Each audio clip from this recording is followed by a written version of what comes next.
Brought you by Meghdoot herbal. Meghdoot सतरीठा shampoo ये hair fall को कम करे, डैंड्रफ को रोके और दे आपके बालों को भरपूर मजबूती। मेघदूत सतरीठा शैम्पू। कहा जाता है कि वक्त का पहिया घूम चुका है, समाज आगे बढ़ चुका है और देश तरक्की कर रहा है। लेकिन क्या वाकई तरक्की की ओर अग्रसर भारत के उत्तर प्रदेश में अगर बुंदेलखंड अंचल की बात कर लें तो वहां अब भी जातिवादी मानसिकता ने लोगों का जीना हराम कर रखा है। आए दिन ऐसे मामले सामने आते हैं जो मानवता को शर्मसार करती एक नई तस्वीर पेश करते हैं।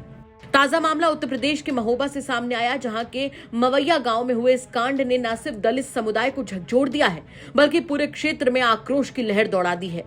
आरोप है कि एक दलित समाज के दूल्हा दुल्हन का गुनाह ऊंची जाति वालों की नजरों में इतना सा था कि वो अपने घर से चप्पल पहनकर निकल आए थे। जी हाँ, ठीक सुना आपने। बताया जा रहा है कि इसी गांव के रहने वाले सुनील अपनी नई शादी के बाद अपनी नई नवेली दुल्हन को लेकर पारंपरिक रीति रिवाजों के तहत मंदिर जा रहे थे।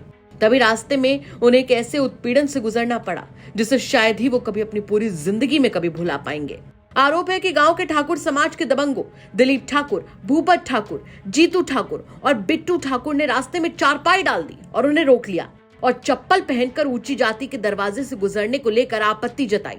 और जब सुनील ने इसका विरोध किया तो बताया जा रहा है कि दबंगों ने न सिर्फ जाति सूचक शब्दों का इस्तेमाल करके उसे अपमानित किया बल्कि बर्बर तरीके से मारपीट भी की गई। बताया तो ये भी जा रहा है कि इस हमले में सुनील के साथ आए उसके घरवाले अजय और कल्ला भी घायल हो गए। पीड़ितों का यह भी आरोप है कि इस दौरान नई नवेली दुल्हन के साथ भी धक्का मुक्की की गई और उसे भी अपमानित करने की कोशिश की गई। साहब घटिया जहाँ थाने गए थे तो कोई रिपोर्ट नहीं वो भाई, पहले बहू को शादी करके ले आए हम, तो वो हत्थे लगने जा रहे थे तो चारपाई बीच में बिछाए तो हमने कही चारपाई हटा ले, वो से चारपाई नहीं हटाई और गाली देने लगा, लड़का को मार दिया। तो हमने कही क्यों मार दिया तूने लड़का को? तो साहब गाली देने लगा, बहू भी गिरी वहीं पे ब्याह वाली और सब गिरे साहब, और बस वो घर पे आ गया लाठी लेके और बस सब हाथ पाँव हमारे टूटे। कौन है जिसने मारा? हम वो ठाकुर है। क्या नाम है उसका? एक का भूपत, एक का दिलीप, एक का जीतू, एक का नहीं सचन नहीं बुद्धू। अभी आप कहाँ आए हुए हैं? महोबा आए सर। हाँ, शिकायत करने आए साहब थाने में। कोई वहीं दूल्हे की बहन ने जो मंजर बयां किया है वो आपको अंदर तक दहला कर रख देगा। शिकायत ये लेके आए हैं सर कि हमारे भाई की शादी हुई है, जो रास्ते में सीसी पर खटिया डाल रखे थे तो हथी लगने के लिए बहू जा रही थी, तो उन्होंने बीच में रास्ते में आके गाड़ी रुकाई, बोला गाड़ी रोको, गाड़ी रुका कर लड़के को मार दिया और बहू का हाथ पकड़ के दोनों भाभियाँ थी, दोनों का हाथ पकड़ कर दोनों को नीचे गिरा दिया। तो हमारे पापा लोग गए हैं कि ऐसा क्यों, और रास्ता सरकारी है निकलने के लिए है, तो वो बोले नहीं हम यहाँ से नहीं निकलने देंगे और मतलब यहाँ से मतलब, तो पापा लोगों ने बोला क्यों नहीं निकलने दोगे, रास्ता है तो हम लोग निकलेंगे। तो वो सीधा लाठी लेकर आ गए, तो उन्होंने सीधा लाठी बजाना शुरू कर दिया। और मतलब ये बात है मतलब 16 तारीख की, 16 तारीख को लेकर उन्होंने मतलब पुलिस के पास भी गए हैं, तो पुलिस यही बोलती है कि नहीं कोई सुनवाई नहीं हो रही है, और पुलिस उल्टा वहाँ उन लोगों के यहाँ बैठती है, तो वो पुलिस यही बोलती है कि हम लोग गोली चलाएंगे, मारेंगे इन को।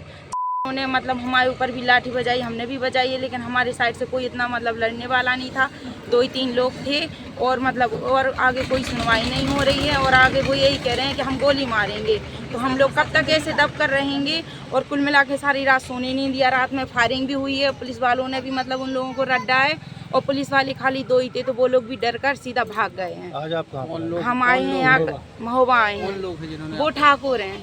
क्या नाम? उनका नाम एक का दिलीप है और जीतू है और बिद्दू है और भूपत है। आपको बता दें कि घटना की सूचना मिलने पर पुलिस ने मामला तो दर्ज कर लिया, लेकिन पीड़ितों के मुताबिक ना तो मेडिकल परीक्षण करवाया गया और ना ही अब तक किसी आरोपी की गिरफ्तारी हुई है।